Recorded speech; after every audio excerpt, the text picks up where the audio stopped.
세상도 아름답지만 찬양도 아름답죠. 귀한 찬양 감사합니다. 주중에 복음 나누는 중에 질문을 하나 받았습니다. 예배 시간에 CCM을 부를 수 있느냐라고 하는 질문이었는데요.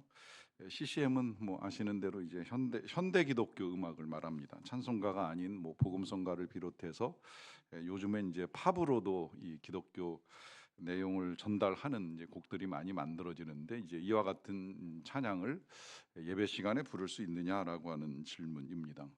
우리 주일 예배는 이제 앞에 두 곡은 주로 찬송가로 부르고 또 뒤에 두 곡은 이제 복음성가로 부르는데, 이것을 이제 용납하기 힘들어하고 이제 논쟁이 생긴 이제 교회의 이야기를, 이제 다른 교회 이야기를 가져와서 제가 질문을 듣게 된 것입니다.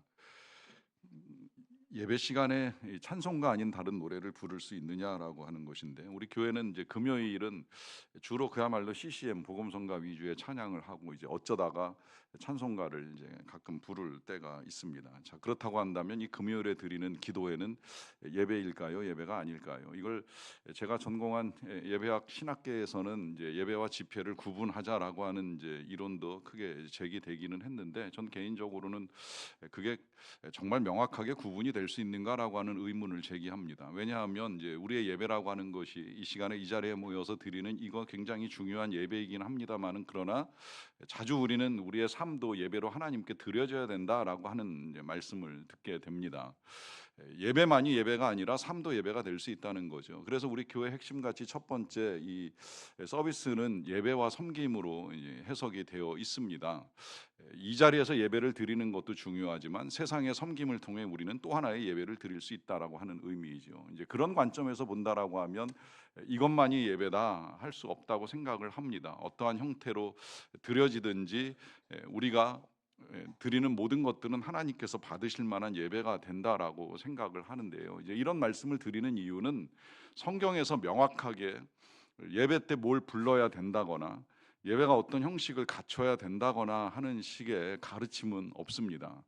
이에 대해 예수님이 질문을 받으셨을 때 예배에 대해서 가르쳐 주신 지침은 딱 한 가지입니다. 오직 영과 진리로, 다시 말하면 성령 안에서 진리 안에서 예배를 드려야 된다 하는 것입니다. 그러니까 어떤 형식이냐, 어떤 찬양이냐, 어떤 방법의 중요성의 문제가 아니라 예배를 드릴 때에 그 예배 가운데 영과 진리로 정말 마음 다해 하나님의 진리가 선포되는 가운데에서 예배가 드려지느냐라고 하는 것입니다.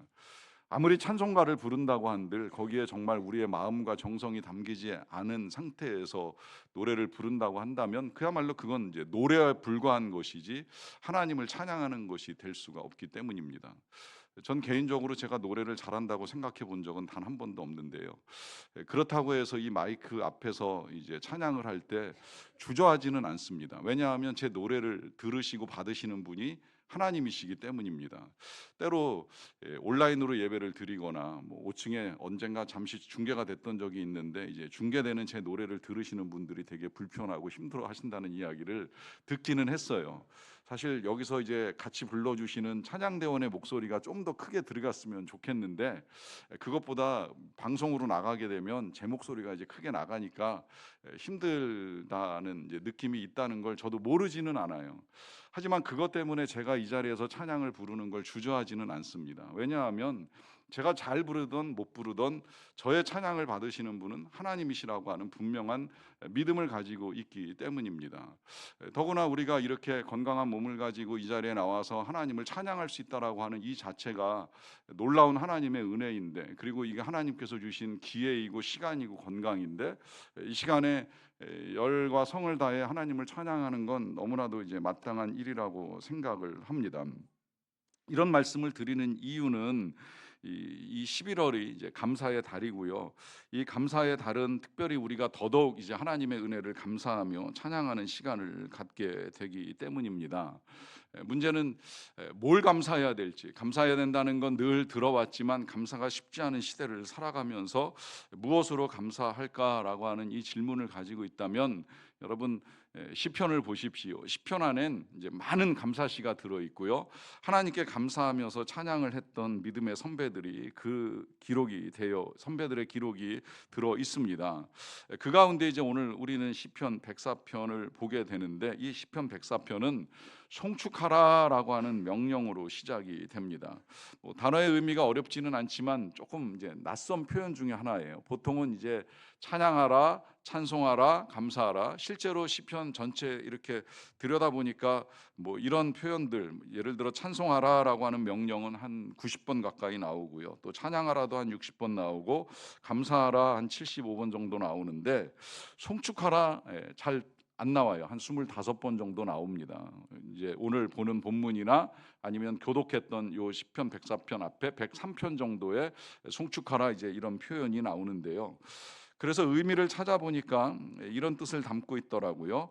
축하를 받을 만한 좋은 일을 함께 기뻐하는 것을 말합니다. 그러니까 뭔가 좋은 일을 바라보면서 그 일을 높이고 그 일을 행한 사람을 높이는 것이 송축이라고 하는 의미인데, 이것 또한 우리가 마치 CCM처럼 뭐 감사하라고 했던, 찬양하라고 했던, 송축하라고 했던 하나님의 이름을 높이는 마음을 가지고 드리는 데 있어서는 다 하나님께 영광이 되고 하나님께서 기쁘게 받으실 만한 것이 된다 하는 점에 있어서는 틀림이 없습니다. 자, 그렇다고 한다면 이제 우리는 무엇을 가지고 감사하며 하나님을 송축하며 영광을 올려 드릴 수 있을까라고 하는 것인데, 이제 이것을 이제부터 저와 여러분들이 시편 104편의 말씀을 통해서 그 이유들을 함께 찾아가 보도록 하겠습니다. 제일 먼저 1절은 이렇게 시작이 됩니다. 내 영혼아 여호와를 송축하라. 여호와 나의 하나님이여 주는 심히 위대하시며 존귀와 권위로 옷 입으셨나이다 라고 합니다. 자, 여기서 이제 하나님을 송축하라라고 하는 명령을 자기 영혼에게 전하면서 하나님을 송축해야 되는 이유는 하나님이 심히 위대하시기 때문이라 하는 것을 이야기합니다.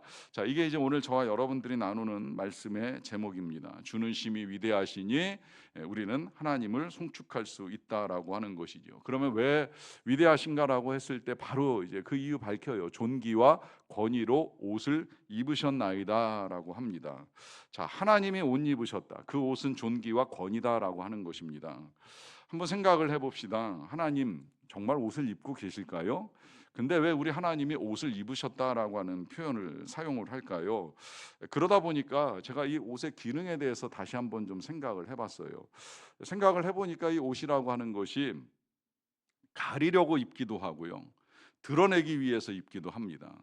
가린다는 건 뭔가 부끄럽고 수치스러운 부분을 가리기 위한 옷이 있을 수가 있고요, 드러낸다라고 하는 건 이제 옷을 통해서 자신의 존재를 알리는 경우도 있을 수 있겠지요. 뭐 가리는 경우에도 뭐 경우에 따라서는 뭐 사람들 앞에 드러나는 게 싫으니까 그냥 무채색이나 이제 뭐 검은색 위주의 옷을 입으면서 자신을 드러내지 않으려고 하는 사람이 있기도 하고요. 드러낸다라고 한다면 뭐 색깔이 요란하거나 아니면 뭐 비싼 브랜드가 붙어 있는 가능성의 옷을 입지 않을까라고 하는 생각을 하는데, 그러면 우리 하나님께서 입으신 옷은 가리기 위한 옷일까요? 아니면 드러내기 위한 옷일까요? 제가 이해하는 바 우리 하나님의 성품 가운데는 숨기시는 성품을 가지고 계십니다. 잘 드러내지 않는 성품이죠. 이때 이 숨기신다는 건 뭐 우리들의 연약함처럼 죄악이나 허물을 가리시는 의미가 아니라 하나님의 존재 자체를 하나님이 노골적으로 드러내시는 일을 잘 하지 아니하신다는 의미입니다. 하나님은 참 많은 일들을 하셨고 또 지금도 하고 계시지만 워낙 숨기시는 성향을 가지고 계시다 보니까 그걸 사람들이 잘 몰라요. 그럼에도 불구하고 우리 예수님께서 우리에게 가르쳐 주신 이 하나님의 특성 가운데 한 가지는 은밀한 중에 다 보시고 다 들으시고 다 아시고 은밀한 중에 하신다라고 하는 것이죠. 그만큼 이제 하나님이 숨기는 성품으로 하나님 자신을 잘 드러내지는 않으신다는 거예요. 그래서 이제 그 표현 가운데 우리에게 당부하시기는 너희들도 이제 은밀한 중에 기도하라. 그러면 하나님께서 은밀한 중에 갚으실 것이다 라고 하는 말씀을 하셨습니다. 잘 생각해 보면 이렇게 드러내지 않는 것이 하나님의 성품을 닮아가는 거고요, 역으로 드러내는 건 사단이 늘 보여주는 모습입니다. 사단은 실제로 자기가 높아지고 자기를 드러내기 위해서 사단이 되었고, 그래서 과시하고 자랑하는 거 굉장히 중요하게 생각을 합니다. 그러하기 때문에 이 사단이 예수님과 맞닥뜨린 자리에서 제일 먼저 행한 시험이 바로 그런 요구들이잖아요. 능력을 보여줘라. 정말 하나님의 아들인 걸 드러내라라고 하는 요청을 합니다. 그래서 뭐 돌이 떡덩이가 되게 해봐라, 빌딩에서 높은 데서 뛰어내려봐라, 이제 이런 요청을 하게 되는데, 예수님이 능력이 없어서가 아니라 굳이 그런 일을 하실 필요가 없다는 답을 우리에게 보여주시지요. 왜 그렇겠습니까? 하나님의 아들이니까. 하나님의 그 은밀하심을 닮아서 우리 예수님이 과시하려고 애를 쓰지 않으셔요. 우리가 금요일에 봤던 회당장 야이로의 딸을 고치러 가는 그 첫 사람을 살려내는 기적을 행하실 때도 쫓아오던 모든 군중들 다 뒤로 하시고, 심지어 제자들 중에도 9명은 쫓아오지 못하게 하시고 딱 3명만 데리고 방에 들어갈 때에는 그 부모만 데리고 6명이 들어가서 이 딸을 살려내는 일을 해내십니다. 그리고 이 일을 아무도 알지 못하게 하라고까지 경계하셨어요. 드러내는 것이 주님의 뜻이 아니기 때문입니다. 뭐 나중에야 드러나는 바람에 이제 우리가 예수님께 그와 같은 능력이 있다는 걸 알게는 되었지만, 그러나 과시하고 자랑하는 건 하나님의 태도는 아니라 하는 사실을 분명하게 알려줍니다.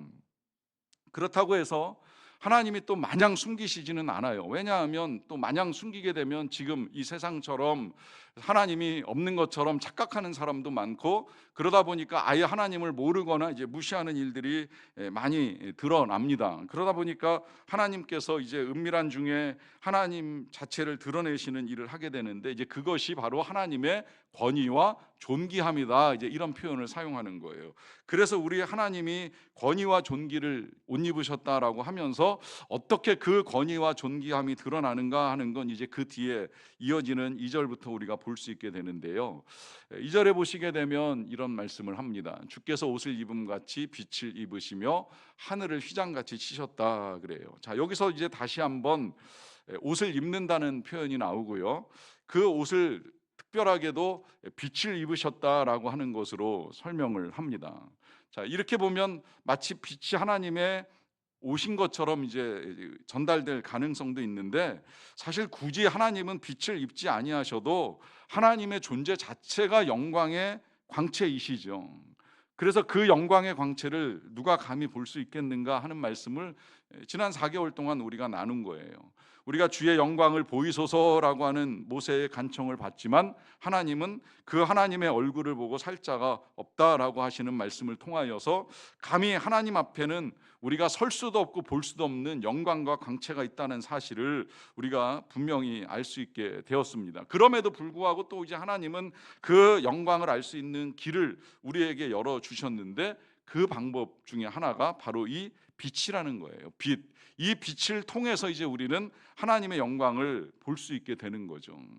그래서 이 빛을 입으셨다라고 하는 말씀 가운데는 하나님께서 이 세상을 창조하실 때 제일 먼저 이제 빛을 창조하신 것도 들어 있습니다.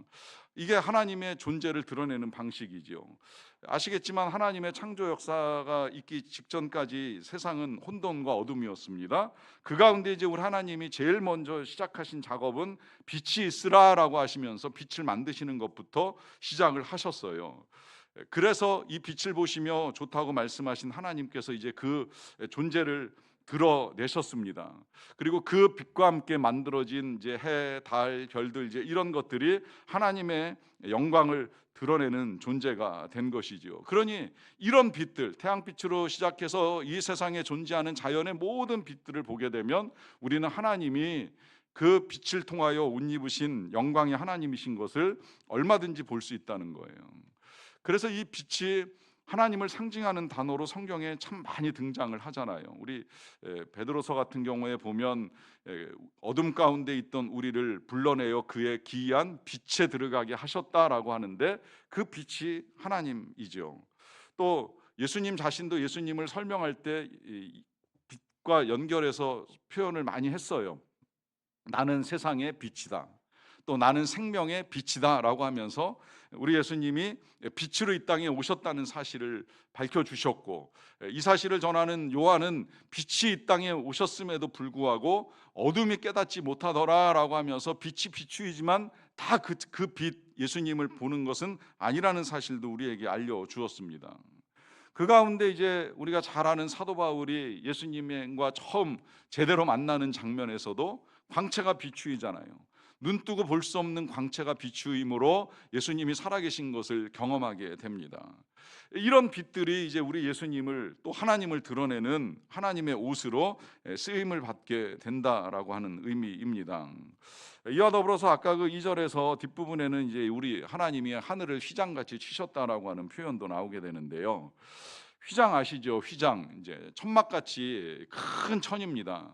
뭐 전체를 두르는 천이라고도 볼 수가 있겠는데, 하나님이 하늘을 그렇게 치셨다는 거예요. 마치 휘장을 치시듯이 하나님께서 하늘을 만드셨다라고 하는 것인데, 이것이 뭐 당시의 사람들이 이제 창조와 우주를 이해하는 방식이라고 해도 상관은 없습니다. 분명한 건 우리가 지금 이해하고 있는 이 하늘이요, 아무리 높고 또 아무리 넓다고 할지라도 결국은 그 모든 것들이 우리 하나님의 손에서 휘장처럼 만들어지고 펼쳐진 것에 불과하다라고 하는 거예요. 그래서 이와 같은 것들을 만드신 하나님은 위대하시니 송축하는 것이 마땅하다라고 하는 시를 우리에게 남겨준 것이지요. 하나님의 권능이 여기에서 끝나지 않습니다. 그 뒤에 이제 이런 내용도 이어져요. 3, 4절인데요. 물에 자기 누각의 들보를 얹으시며 구름으로 자기 수레를 삼으시고 바람 날개로 다니시며 바람을 자기 사신으로 삼으시고 불꽃으로 사역자를 삼으셨다라고 합니다. 자, 여기 여러 가지 하나님이 만드신 것들이 등장을 합니다. 보시면 뭐 구름도 있고 바람도 있고 불꽃도 있는데, 이런 것들을 가지고 이제 하나님이 수레도 삼으시고 사신도 삼으시고 사역자를 삼으셨다라고 하는 표현을 사용을 합니다. 왜 그럴까요? 하나님이 만드신 이 모든 것들이 다 하나님께서 사용하시는 도구가 되고 사역자가 된다는 거예요. 또 더 나아가서는 이런 모든 것들을 가지고 하나님이 지금도 만물을 다스리고 계신다라고 하는 사실입니다. 이를 통하여서 여전히 만물의 주관자가 하나님이시라는 사실을 우리에게 밝혀주고 있습니다. 그리고 이와 같은 것들을 통해서 만물을 다스리시는 하나님이시기에 우리가 하나님을 찬양하고 송축해야 된다라고 하는 사실도 우리에게 알려줍니다. 뭐 그 뒤에 이어지는 내용 쭉 읽어 나가다 보면 이제 계속해서 하나님의 창조 사실을 우리에게 알려주는 것을 우리가 읽어 나갈 수가 있는데, 왜 이와 같은 사실을 밝혀주면서 하나님을 송축하라라고 하는 명령을 오늘 우리에게 들려줄까요? 여러분, 이유가 있습니다. 그 이유는 지금 이제 우리가 살아가는 삶이 쉽지 않기 때문이에요. 별의별 일들이 일어나잖아요. 오늘 기도자도 이제 그런 고백을 하셨습니다. 우리가 살아가는 삶에서 많은 일들을 겪고 있다라고 하는 사실입니다. 어떻게 보면 정말 큰 산을 넘는 것 같은 느낌이 들 때도 있고요. 산 넘으면 끝납니까? 또 깊은 골짜기로 들어갈 때가 있잖아요. 또 그렇게 내려가다 보면 그냥 내려가기만 하는 것이 아니라 물을 건너야 됩니다. 그 물이 그냥 시냇물처럼 흐르는 물일 때도 있지만, 어떤 사람은 강물 같은 삶의 어려움을 만나서 마치 그 강물에 휩쓸려 떠내려갈 것만 같은 그런 어려움에 직면하는 사람들도 있습니다. 자, 이런 상황 속에서 오늘 우리가 이 시편 104편을 보면서 하나님을 송축하는 것이 왜 중요할까요? 저는 최근에 새벽에 성도님들과 말씀을 나누는 중에 우리에게 너무 잘 알려진 시편 121편을 다시 읽다가 왜 우리가 이런 사실을 다시 확인해야 되는가 하는 것에 답을 좀 얻게 되었어요. 그 시는 이렇게 시작이 됩니다. 내가 산을 향하여 눈을 들리라, 나의 도움이 어디서 올까? 자, 나의 도움이 어디서 올까라고 고백을 하는 이 사람의 상황은 뭔지는 알 수 없지만 굉장히 힘든 상황이에요. 도대체 누가 날 도와줄까? 어디에서 도움을 구할 수 있을까? 힘든 상황일 뿐만이 아니라 도움 줄 만한 사람이나 누군가를 찾기도 쉽지 않다는 거죠. 그런데 그런 상황에서 이 시인이 산을 향해서 눈을 듭니다. 산을 향해. 왜 산을 향하여 눈을 들면서 도움을 찾을까요? 산이 도와줄 수 있을까요? 산이 무슨 도움이 될까요? 그런데 그가 산을 향하여 눈을 드는 이유가 나오더라고요. 그 바로 뒤에 이어집니다. 나의 도움은 천지를 지으신 여호와에게서로다. 아무도 나를 도와줄 수 없을 때 산을 바라보는 이유가 어디에 있겠습니까? 산을 바라보는 이유는 산을 봐야 천지를 지으신 하나님이 보이기 시작을 하는 거예요. 그래서 그 천지를 창조하신 하나님께서 나를 도와주신다라고 하는 믿음을 가지고 다시 용기를 내는 겁니다. 문제는요, 당시 그 시를 쓴 시인은 산을 보는 일이 그렇게 어렵지가 않았어요. 우리가 힘든 건 이 산을 보는 게 정말 어려운 시대에 살고 있다는 생각이 듭니다. 뭐 지금 단풍철 맞이해서 산을 보기 위해 여기저기 다녀오시는 분들 계시긴 하겠지만, 그러나 우리의 일상은 대부분 다 도시에서 진행이 됩니다. 산을 보기는커녕 눈을 들면 높은 빌딩만 보입니다. 온갖 아파트와 건물들밖에 없지 않습니까? 산을 볼래야 볼 수가 없는 거예요. 물론 빌딩을 볼 수 있다고 생각이 들어요. 보면 저는 그것들 보면서도 참 감탄을 많이 합니다. 늘 교회에서 이렇게 쭉 걸어가면서 육교를 건너갈 때 만들어진 그 빌딩들을 보면, 야, 저 어떻게 유리를 저렇게 갖다 붙여가지고 저 대단한 건물을 만들었을까? 거기다가 각 건물을 연결한 이 다리만 보더라도 인간의 능력이 대단하다라고 하는 생각을 많이 합니다. 문제는요, 그와 같은 능력을 가지고 건물을 만들고 기계를 만든 이 모든 사람들이 저하고 별 관계가 없는 사람들이에요. 저한테 무슨 도움을 줄 수가 있겠습니까? 그런 것들을 만드는 능력을 가진 사람들 틈에서 제가 어떤 도움을 구할 수가 있겠습니까? 여러분, 이게 이제 우리가 빌딩 숲에 살아가는 한계인 거예요. 건물은 사람의 능력은 보여줘도 하나님의 능력은 못 보여줍니다.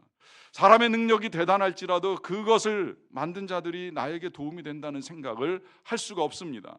아니, 오히려 우리는 건물 틈에서 끊임없이 누가 더 높으냐, 누가 더 넓으냐, 이런 것들만을 가지고 경쟁하는 시대를 살아가다 보니까 산은 보이지 않고 하나님은 더더욱 보이지 않고 이 건물들 틈에서 우리는 늘 지치고 고난 마음을 가지고 살아갈 수밖에 없는 인생들이 돼버린 거예요. 그러면 이제 그 다음에 해야 될 일은 하늘을 봐야 됩니다. 하늘을 봐야 또 우리는 하나님의 창조 세계를 볼 수 있잖아요. 특히 하늘을 볼 때도요, 낮에 구름을 보시든지 아니면 이제 밤에 별을 봐야 됩니다. 그러면 하나님의 창조 세계가 다시 열리거든요. 요즘 같은 때 정말 푸르고 맑은 하늘에 하얀 구름 떠가는 것만 봐도 하나님 송축하는 거 하나 어렵지 않아요. 그런데 낮에는 밝은 태양빛 아래에서 그런 것들 보면서 감탄을 하다가도요, 밤에 적막함이 찾아오면 그때 이제 우리의 괴로움이 커져가는 거죠. 여러분, 고민을 낮에 많이 합니까? 밤에 많이 합니까? 고민이 깊어지는 건 밤에 생각이 많아지면서 깊어지고, 이 적막한 어둠 속에 잠도 안 오는 그 불안감들 내지는 그 불안의 이유들 때문에 더 힘들잖아요. 여러분, 그때 하늘의 별을 볼 수 있어야 되는 거예요. 아브라함도요, 인생이 풀리지 않는 어려움, 하나님 말씀하신 곳까지 가려니 아직도 먼 길이 남아있고, 하나님이 자식을 준다라고 말씀을 하셨는데 단 한 명의 아기도 태어나지 아니하는 그 괴로움 가운데 하나님을 만나는 자리가 바로 그 밤하늘의 별들과 함께 이루어집니다. 그 많은 별들 가운데 하나님의 음성을 듣게 되는 거예요. 네가 하늘의 별들을 보느냐, 너의 자손이 이 별들보다도 많아질 거라고 하는 약속이 별과 함께 하나님의 음성으로 그에게 임하는 거예요. 문제는 우리가 그 별을 못 보고 살아가는 시대에 살고 있다는 것이지요. 왜 못 볼까요? 사람들이 건물도 만들었지만 많은 빛을 만들어냈어요. 사람의 손으로 만들어 놓은 이 수많은 빛들 때문에 참 빛 대신 하나님은커녕 하나님이 만드신 별빛조차도 볼 수 없는 시대를 우리가 살고 있잖아요. 그러니 그 별들을 만드신 하나님을 송축한다, 찬양한다, 너무 어려운 거예요. 그런데다가 고개를 들어 산을 보든 하늘을 보든 봐야 되는데 우리 고개는 갈수록 숙여집니다. 갈수록 땅을 향하고 손을 향하면서 머리를 숙이다 보니 정말 이 광대한 우주를 만드신 하나님, 그 우주를 운행하고 계시는 하나님을 향하여 눈을 든다라고 하는 것이 너무 어려워진 거예요. 이런 시대에 우리가 또다시 이 하나님의 창조 세계를 들여다볼 수 있다는 게 전 굉장히 감사하다라고 하는 생각이 들었어요. 여러분 다시 눈을 드세요. 고개를 드시고 하늘을 보세요. 고개를 드시고 산을 보세요. 만물을 만드신 하나님을 향하여 눈을 드세요. 그래야 천지를 지으신 하나님이 나의 도움이 되신다는 사실을 확인할 수가 있게 되는 것입니다. 하나님을 바라보지 아니한 채 세상에서 세워진 것들만 바라보고 세상에서 만들어진 것들만 바라보고 살면서 우리의 입에서는 찬양이 아니라 탄식이 나오는 건 너무 당연한 일이 될 수밖에 없다는 이야기입니다. 다시 눈을 들어 하나님을 보며 찬양을 해야 됩니다. 왜 그래야 하느냐? 그 이유 또 나옵니다.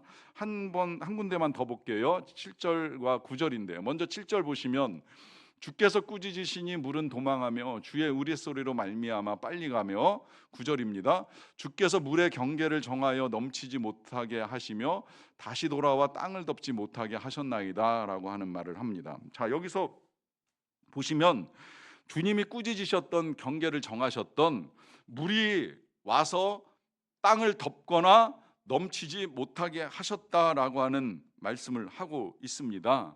왜 그럴까요?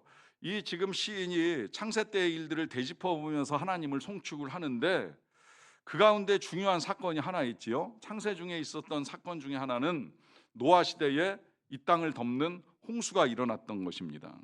여러분 이 홍수 사건 이후에 사람들의 태도를 좀 한번 잘 생각을 해보세요. 어떻게 살았을까요? 뭐 다시 농사 짓고 하나님의 섭리 가운데 심음과 거둠이 있고 뭐 여름과 겨울이 있고 하다 보니까 농사를 지으며 살기는 했겠는데 제가 이해할 때는 비만 오면 그 사람들의 마음이 편하지는 않았을 것 같아요. 전 솔직히 지금도 가끔 한 번씩 뭐 몇 년에 한 번씩 우리나라 아주 큰 홍수가 날 때가 있잖아요. 비가 몇 날 며칠 정말 마치 다 잠길 것 같이 내리는 상황들을 보게 되면 홍수 때가 이랬나 하는 생각이 들기도 하고 이러다가 진짜 또 잠기나 하는 이제 생각이 들 때가 있어요.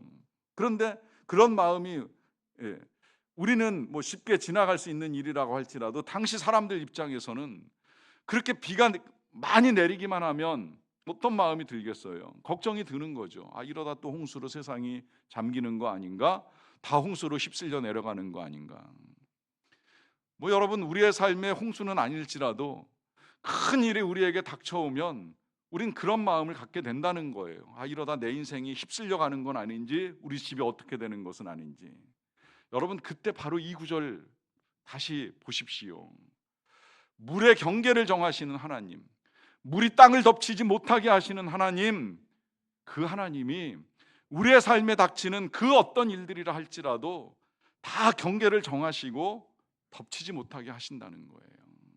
그래서 우리가 우리를 창조하시고 창조한 세상을 다스리시는 하나님을 볼 수 있어야 한다는 의미입니다. 저는 최근에 새벽마다 요한계시록을 읽어 나가면서 여전히 계시록의 말씀이 뭐 어렵기는 하지만 또 때로 무섭다라고 하는 생각이 들 만큼의 진노와 재앙이 이 땅에 임하기는 하지만 요즘 다시 확인하는 사실로 말미암아 감사하고 하나님을 찬양합니다. 왜냐하면 어떤 일이 벌어져도요 계시록 읽어 나가다 보면 중간중간에 아주 자주 하나님을 찬양합니다. 하나님을 송축합니다. 그리고 하나님의 주권을 보여주는 거예요. 그 어떤 재앙, 어떤 진노, 어떤 사탄의 일들이라 할지라도 결국은 하나님의 손에서 제하가 되고 하나님이 다스리시는 세상 가운데 하나님의 백성들이 찬양하며 예배하는 것이 드러나기 때문입니다.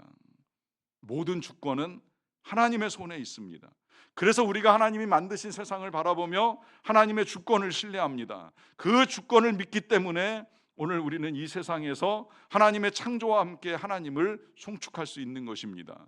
다시금 하나님을 바라보시며 하나님께 믿음을 보여드리시고 또 하나님을 송축하는 저와 여러분 다 되시기를 간절히 축원합니다.